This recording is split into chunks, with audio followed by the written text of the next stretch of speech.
right, and our final presenter for the afternoon, certainly last but not least, is our innovative designer presenter.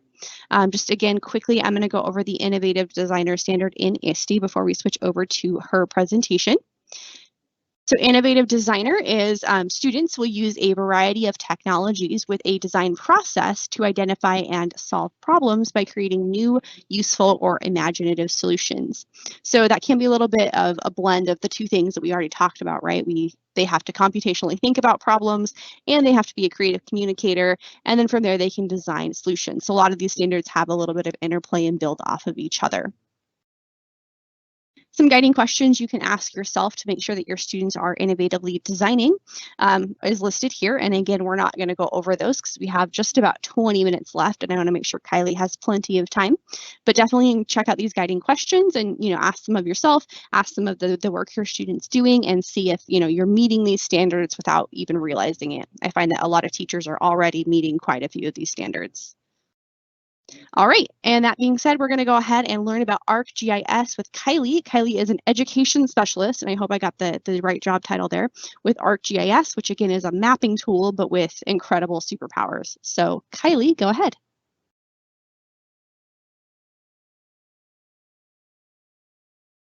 Thanks so much. Let me get my screen shared here.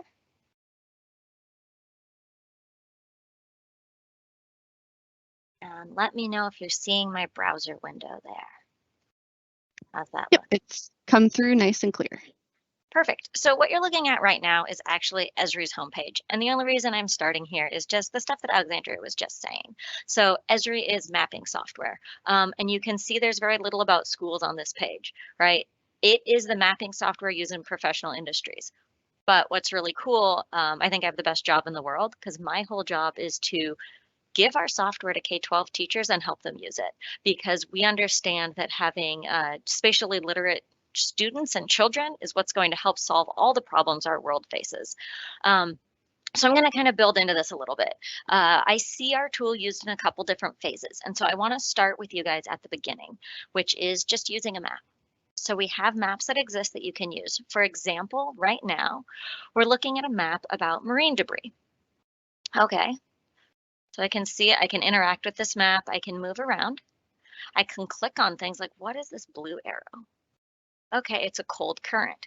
Okay, if that's a cold current, I could probably make a guess about what the red arrow is, and I can check, that's a warm current. Okay, so we're learning a little bit about the ocean currents in this map. Now I can add some other information into the map over here on the side, such as some markers in the Pacific. And here's what ocean trash accumulation, there's an animation we can link out to and go look at. We can explore some information about Hawaii and the garbage patch near it and how that works. And now we can look maybe at another marker. Okay, here's where Spokane is. Now, why does that matter? Well, let's look at how garbage flows from Spokane. And in particular, we can learn that nurdles, which are some plastic pellets, get leaked. And that's one of the main areas they're produced in. So now when they leak, what happens? Okay, we can see this little line. Well, let's zoom in and get a little better sense. Oh, of course, it's following the river, right? Right on out to the ocean. Now, students can start to understand how these processes work and how materials flow, and they're starting to understand the oceans and the waterways. But why do we care? Well, there's some creatures that live here, right? There's blue whale concentrations. So let's zoom out a little again, and we can see that those materials that are flowing into the ocean and the resulting garbage that can be in our oceans is going to affect those animals. So we're giving students a sense of big systems in the universe on our Earth, how they affect each other, and how they affect the other creatures. Now, as a teacher, I know that I did a lot of clicking here that might be new to you. So what we actually provide with these maps is teacher guides. Now, one thing you'll notice here in these guides is we do tie these to science standards, and we are focused on a US audience with these documents. And so you will find that these relate to science standards in the US.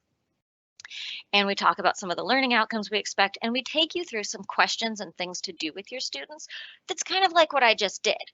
Investigating the map, understanding it, using a 5E model here to investigate this. And then we also have some tips about how exactly to do some of these things, because We know you guys have enough going on in the classroom.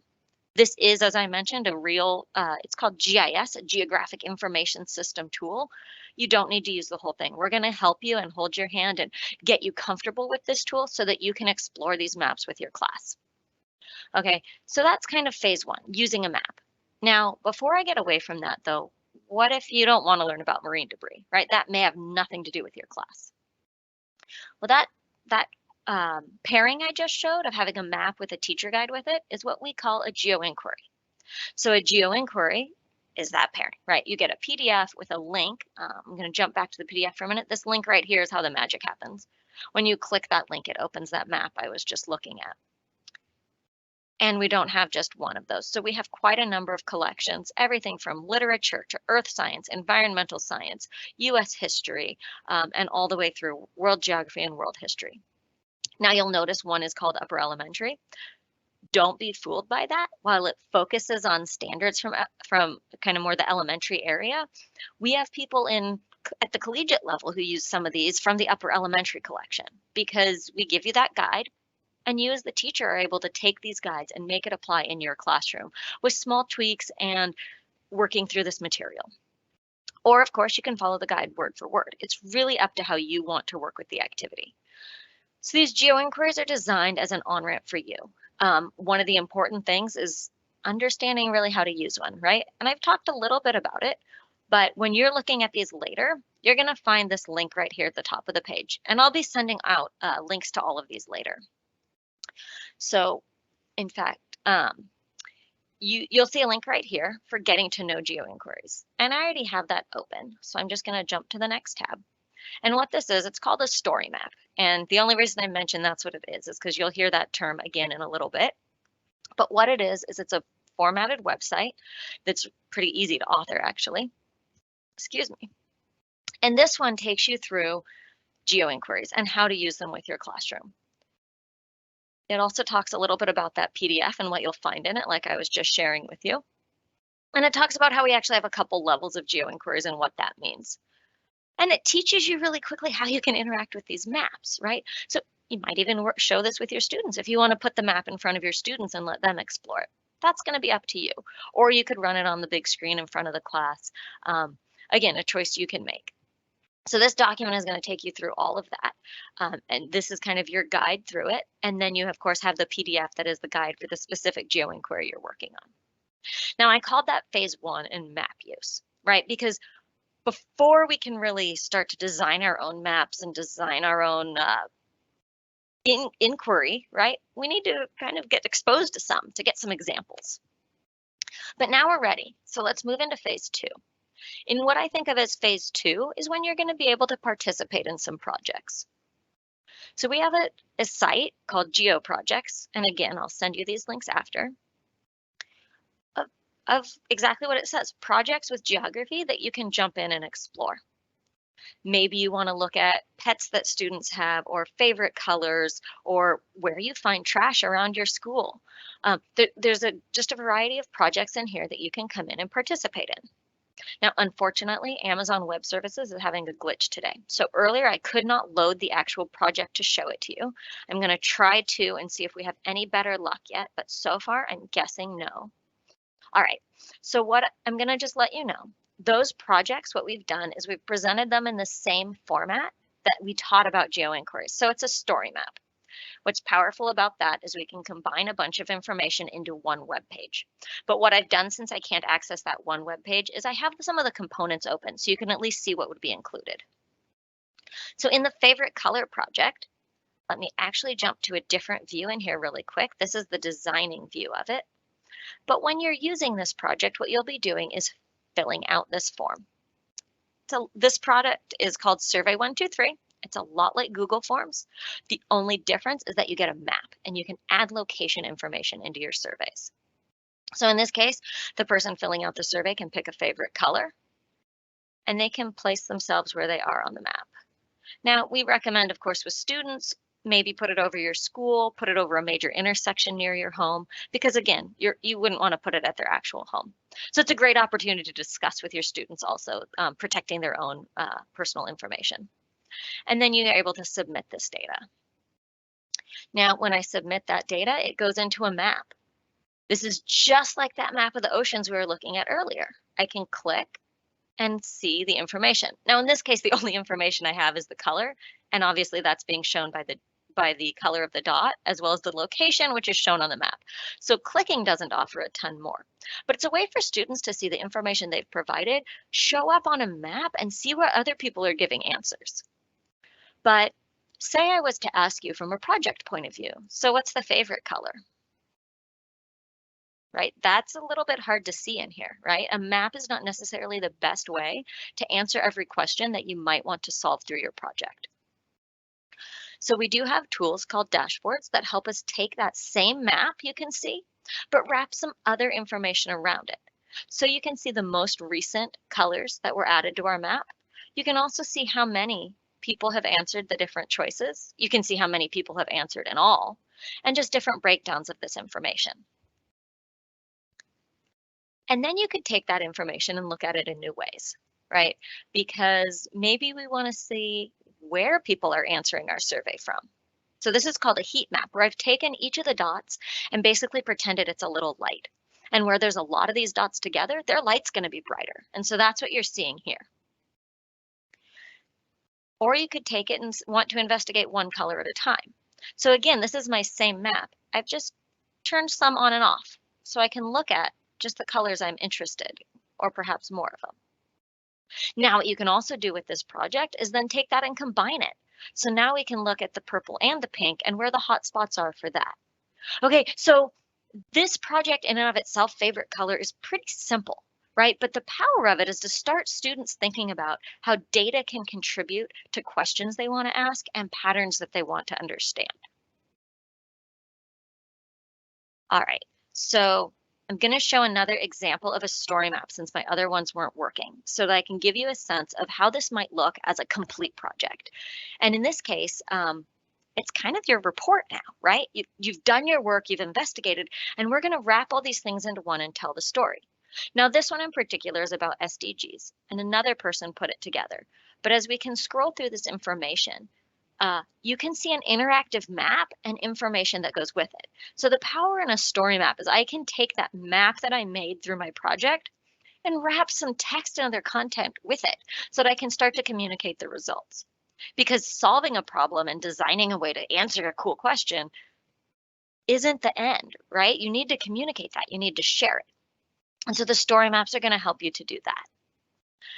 Now, so what's phase 3, right? I kind of jumped over it actually. I got a little ahead of myself here. I get excited. So phase 1 again was just using that map, those geo inquiries. Phase 2 is participating in a project, whether it's favorite color or the pet survey. And phase 3 is now let's do it ourselves, right? So when we started with favorite color, I was telling you this is the design view, right? So your students or you as a class project can design the questions you want to ask to learn about a problem. Maybe it's a problem in your community. Maybe it's a project or just an observation that you want to record with location. Maybe you're monitoring temperature at your school, or in the case of making your own garbage collection project where garbage is accumulating on your school so that you can maybe suggest where to put another trash can.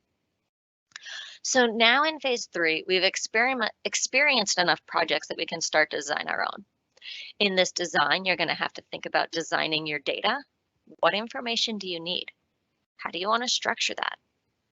Okay. You're then going to need to collect the data and learn how to go, whether it's into your community, into your schoolyard, or observations from yourself, and get that all recorded.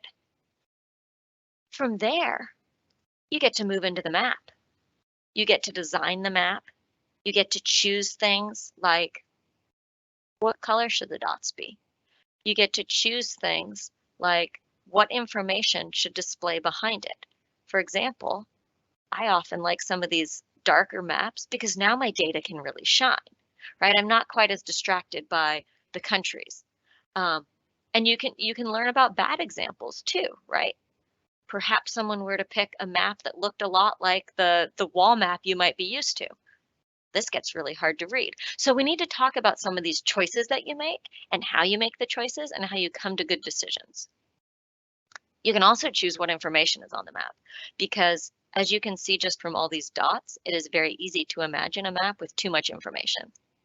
I'm sure you've seen maps in news articles and other where you're not really sure what the point is because there is so much going on, it's just hard to read. Now, of course, getting data into a map, whether it's data you've collected or as is the case in the SDG example that I jumped to, using data that Esri has that you can access and add to your own maps, you might want to do some analysis on that data, make some conclusions, do things like figure out where hotspots are, what the relationships are between different parts of data. And then, of course, wrapping it up into a final project, communicating these results. Maybe you're going to make a wee video talking about it, right? Maybe you're going to take a microbit soil moisture sensor, do some investigation, create some maps about it, wrap it into a story, and then share it through a video so that you can tell it to everyone, right? That's the cool thing with these tools, right? We can see them all working together. Now, what could you do once you've done a project?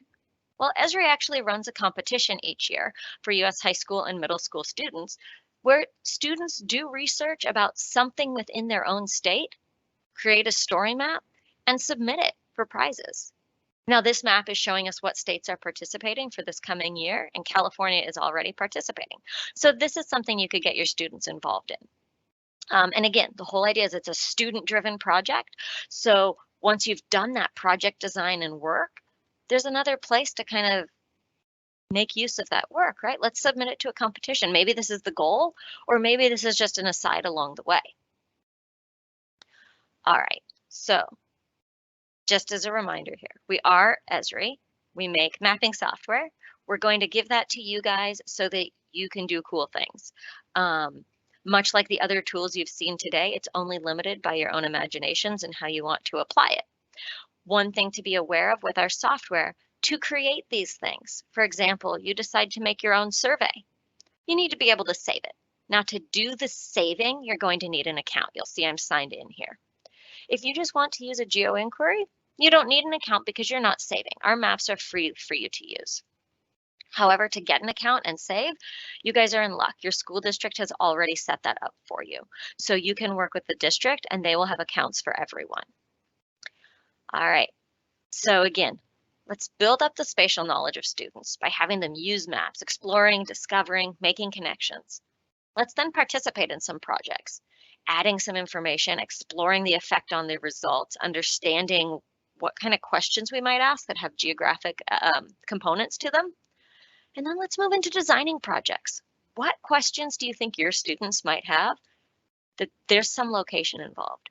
Now, if you think about it, so much of the data and questions we ask has location as a component that I'm sure you're already thinking of ideas of where you can apply this tool. And then, of course, keep in mind that our tool can be used outside of this workflow, almost in the CTE and career tech kind of space. Because if you look at the industries that use GIS software, this is the kind of training and tool that students will be able to use in pretty much every industry and career field.